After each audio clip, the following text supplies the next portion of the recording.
నన్ను చూసి ఇదేం చేస్తుంది అన్నవాళ్ళు, ఒకరోజు ఇంత ఎలా సాధించింది అని అడిగే రోజొస్తుంది. ఈరోజు నా స్ట్రగుల్స్ చూసి నవ్వుతున్నారు.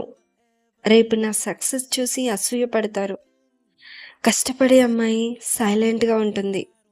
కానీ ఆమె సక్సెస్ మాత్రం చాలా లౌడ్‌గా మాట్లాడుతుంది. జీవితం చాలా స్లోగా ఉందని బాధపడకు.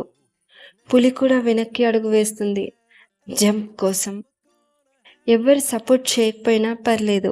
మన డ్రీమ్ మనల్ని వదిలిపెట్టకూడదు. రాత్రంతా ఏడ్చిన వాళ్ళకే ఉదయం స్మైల్ విలువ తెలుస్తుంది. మట్టిలో పనిచేసిన చేతులే ఒకరోజు హిస్టరీ క్రియేట్ చేస్తాయి. చిన్న ఊరు నుంచి వచ్చినా పర్లేదు. డ్రీమ్స్ పెద్దగానే ఉండాలి. మన వాల్యూ లేట్‌గా తెలిసినా పర్లేదు. తెలిసిన తర్వాత మాత్రం ప్రపంచం రెస్పెక్ట్ ఇస్తుంది. నేను ఓడిపోలేదు. కొంచెం గ్యాప్ ఇచ్చా. లేట్‌గా గెలుస్తానంతే.